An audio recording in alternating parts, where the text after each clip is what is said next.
दोस्तों नमस्कार। आज का जो माहौल है वो एक अलग ही दुनिया की तरह चल रहा है। जो जिस तरीके से सबूत मांगने वाले लोग प्रतिदिन कोई ना कोई नया आ जाता है, तो उसकी जवाबी कार्रवाई में आज अक्षय कुमार सामने आ गए हैं। अक्षय कुमार ने बोला है कि हमको सैनिकों पर राजनीति नहीं करनी चाहिए, कि जो हमारे सैनिक हैं वो हमारी सुरक्षा करते हैं। हम तभी घर पर हम अच्छी नींद लेकर के सो सकते हैं। जो हमारे सैनिक हैं वो बॉर्डर पर हर समय तैनात रहते हैं। उसके लिए अक्षय कुमार ने जो आज जितने लोग सवालिया निशान और अपनी सेना पर जो विश्वास नहीं कर रहे हैं, ऐसे लोगों के मुंह पर कड़ा तमाचा मारा है।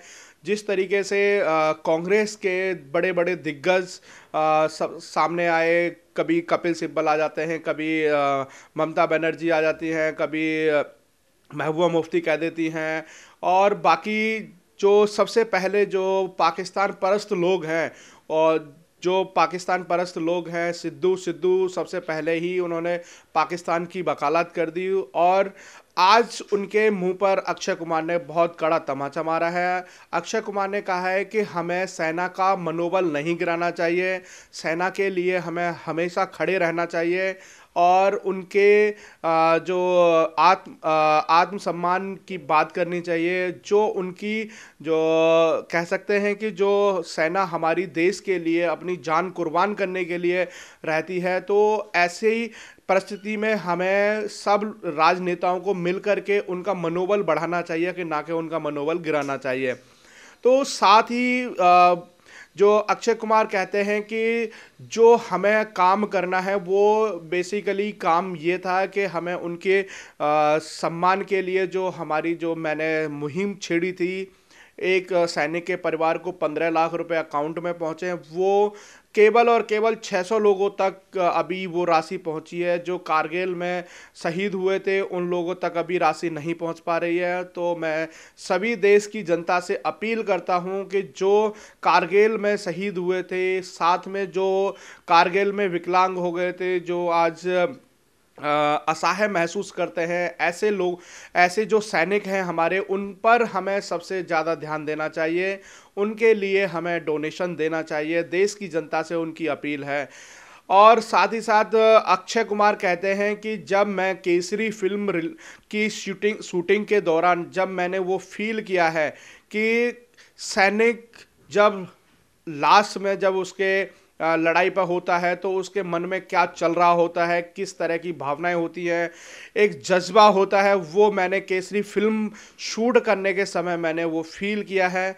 और आज मैं भरोसा दिला सकता हूं कि जो सैनिक हैं हमारे, वो कभी परास्त नहीं हो सकते हैं, और जो उनका आत्मबल है वो काबिले तारीफ है। तो साथ ही साथ उन्होंने कहा है कि जब सेना के किसी भी जो हमारा सैनिक है उसके जब गोली लगती है या शहीद होता है, उसको मैंने फिल्म के दौरान जब ये मैंने फील किया, तो उस समय कैसा उनके मन में क्वेश्चन और सवाल आते हैं, वो मैं फिल्म को शूटिंग करने के दौरान वो मैं फील कर चुका हूँ। तो ऐसे वक्त में हमें सेना का साथ देना चाहिए, वायुसेना का हमें साथ देना चाहिए। जिस तरीके से हमारे सेना के जो वायुसेना के चीफ मार्शल कह चुके हैं कि हमको सिर्फ टारगेट मिला था, हमें टारगेट को ध्वस्त करने का हमारा काम था, कि ना कि हमें वहाँ पे लाशें गिनना था। साथ ही साथ सोशल मीडिया पे वहाँ की जितने भी आतंकी संगठन के जो लाशें थी वो कहीं ना कहीं सोशल मीडिया पर अब बारी बारी से फ़ोटो आ गए हैं, तो उसको अभी हमारे गवर्नमेंट ने अभी वेरीफाई नहीं किया है कि ये लोग वही हैं या कोई और है। इस तरह की अफवाहों से लोगों को दूर रहना चाहिए, ना कि ऐसी अफवाहों में लिप्त होना चाहिए। ना ही किसी जब तक कोई भी सोशल मीडिया पर अगर आपका पेज हो या कोई अकाउंट हो, अगर वो वेरीफाई पेज नहीं है तो उस पर आंख बंद कर करके भरोसा नहीं करना चाहिए। तो मेरी भी यही गुजारिश है कि अगर आपको वेरीफाई करना है तो या तो एएनआई की जो रिपोर्ट आती है उस पर कर सकते हैं, या फिर भारतीय सरकार या वायुसेना है, सेना का किसी भी जैसे हमारे 3 सेना है, तीनों में से किसी भी वेरीफाई पेज से अगर कोई खबर पुष्टि की जाती है तो उस पर आपको भरोसा करना चाहिए, क्योंकि ये फोटो और ऐसे मैसेज लोगों को भ्रमित करने के लिए और इस तरह की अफवाहें फैलाने के लिए इन चीज़ों का सहारा लेते हैं। जिस तरीके से पाकिस्तान की जो चाल थी और पाकिस्तान हमेशा से यही करता आया है, उसमें कहीं ना कहीं पाकिस्तान की सबसे बड़ी ये चाल थी कि लोगों को भ्रमित करे और जो आज का समय है उससे हमें निकलना है। और जो आज का दौर चल रहा है तो अक्षय कुमार पहले ही कह चुके हैं कि ऐसे में हमें सेना का साथ देना चाहिए, ना कि हमें सेना का मनोबल गिराना चाहिए। तो ये सबसे बड़ा करारा तमाचा है उनके मुंह पर, जो सेना से सबूत मांग रहे हैं। सेना का मनोबल बढ़ाने की जगह सबूत मांगना ये एक राजनीतिक स्टंट हो गया है। वोट पाने के लिए राजनीतिक और राजनेता कितने नीचे गिर जाएंगे ये आप अंदाज़ा लगा सकते हैं। केजरीवाल सदन में खड़े होकर चिल्लाते हैं कि और मोदी जी आपको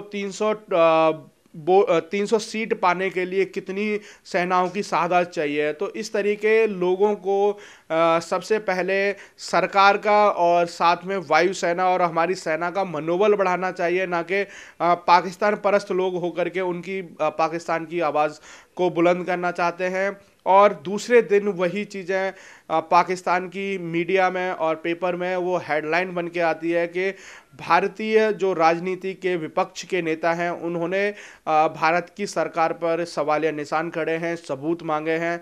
तो मैं यही कहना चाहूँगा उन लोगों से जो आज के समय में राजनीति और वोट के चक्कर में इतने गिर गए हैं कि मोदी का विरोध करते करते देश का भी विरोध करना शुरू कर दिया है।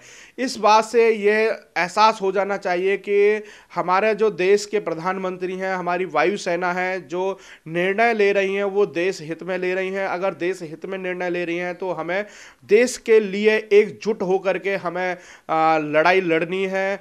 और साथ ही साथ आपको मैं बताते चलूं कि राहुल गांधी का एक ही राग अलापने का काम रह गया है, सिर्फ राफेल राफेल राफेल से ऊपर उठ करके उनके सामने कोई मुद्दा नहीं है। आज भी अगर वो कहीं भी चुनावी रैली कर रहे हैं तो वहाँ पर केवल और केवल राफेल के आंकड़े दिखाने शुरू कर देते हैं। और जिस तरीके से सुप्रीम कोर्ट में जो फाइल गुम होने की जो चर्चा हुई है उसमें अनेकों नाम ऐसे आ रहे हैं जो विपक्ष के वकील हैं, विपक्ष के नेता हैं, उनके सहारे से सुप्रीम कोर्ट से राफेल की फाइलें गुम हो जाना वो बहुत बड़ी बात है। जो सुप्रीम कोर्ट पूरे देश को एक इशारे पर चलाने वाली जो संस्था है, उस संस्था की नाक के नीचे ये फाइलें गुम हो जाती हैं। तो ये बहुत बड़ा सवालिया निशान है जब सुप्रीम कोर्ट के नाक के नीचे से फाइलें गुम हो जाना और वो देश हित में क्या निर्णय ले सकते हैं। तो यहाँ पर भी बहुत सारी बातें जो खड़ी होती हैं वो देखने वाली यही हैं कि किस तरीके का ये जो माहौल है और जो पाकिस्तान परस्त लोग हैं वो क्या चाहते हैं और क्या करना चाहते हैं। यहाँ पर बहुत बड़ी बात खड़ी होती है। यहाँ पर जो लोग हैं और भी बॉलीवुड से काफ़ी दिग्गज लोग आ चुके हैं सामने, अनुपम खेर हैं, बाकी लोग ये भी कह रहे हैं कि सबूत मांगने की जगह हमें अपनी सेना पर भरोसा करना चाहिए और हमें सेना का जो पराक्रम है हमें उसकी वजह से हम चैन की नींद लेते हैं। साथ ही साथ मोदी जी सभा में कह चुके हैं कि जो लोग सबूत मांग रहे हैं उनसे मैं एक आग्रह करना चाहता हूं, मैं उनसे कहना चाहता हूं कि वो मोदी का विरोध करें, मोदी की योजनाओं का विरोध करें। पर मोदी का विरोध करते करते आज देश का विरोध करना शुरू कर दिया। ये राजनीति में ऐसा नहीं चलता है। राजनीति अगर करनी है तो मेरी योजनाओं को उठाएं, मेरी योजनाओं में कमियां निकालें। अगर आपको लगता है कि मेरी योजनाएं कमी है तो उसमें सवालिया निशान उठाएं। मैं उस पर सुनने के लिए तैयार हूं और उस पर करने के लिए तैयार हूं। तो जो मोदी का जो चुनावी माहौल है वो कह चुके हैं कि अगर यहाँ पर आपको देखना है तो मेरी जो कह सकते हैं जो जितनी योजना है उन पर सवाल उठाएं, मेरा विरोध करें, ना कि देश का विरोध करें। तो उसी को लेकर के अक्षय कुमार भी आज इस बात पर कह चुके हैं कि जो देश विरोधी लोग हैं, जो पाकिस्तान परस्त लोग हैं, उनको इन बातों को बहुत अच्छे से ध्यान रखना चाहिए और ना कि विरोध करते करते देश का विरोध करने लग जाएं। तो आपसे मेरी भी यही उम्मीद है, मेरी मेरी भी गुजारिश है, देश का विरोध ना करें और देश हित के लिए जो भी कदम अच्छा हो उस कदम को सरकार के साथ, सेना के साथ आपको आगे बढ़ना चाहिए, क्योंकि पाकिस्तान चाहता ही यही है कि हिंदुस्तान के अंदर उपद्रवी लोग और बढ़ें। वहाँ पर जो अभी इलेक्शन होने वाला है उसमें कहीं ना कहीं इंटरफेयर करना चाहता है पाकिस्तान। तो उन चीज़ों को भी ध्यान में रखते हुए इन चीज़ों पर भी हमें गौर करना है कि पाकिस्तान चाहता क्या है और हिंदुस्तान के लोग उसकी चाल में फंसते हुए जा रहे हैं। तो सभी लोगों को इन चीज़ों पर भी ध्यान देना है, हमें चुनाव को भी नज़र में रखना है, हमें सेना का भी साथ देना है और हमें सरकार का भी साथ देना है। तो आपको अगर इससे कुछ मैसेज मिलता है तो आप इसको आगे भी बढ़ाइएगा। और सबसे मेन चीज़ ये है कि अभी तक जितने भी सैनिक हमारे शहीद हुए हैं उनमें से 600 लोगों की जो 15 लाख की राशि है केवल 600 लोगों तक पहुंची है। तो अक्षय कुमार का ये भी एक अनुरोध है कि जितने लोग कारगिल में शहीद हुए थे उनके लिए भी और कारगिल में जो विकलांग लोग हुए हैं, जो सैनिक हुए हैं, उनके लिए भी डोनेशन करके आगे बढ़ें, तो जिससे कि उनकी जो घर की स्थितियां हैं वो भी सुधरेंगी। और सरकार से भी उन्होंने अपील की है कि ऐसे लोगों को भी सराहना करे, उनके लिए भी कुछ और मदद करे। जय हिंद, जय भारत।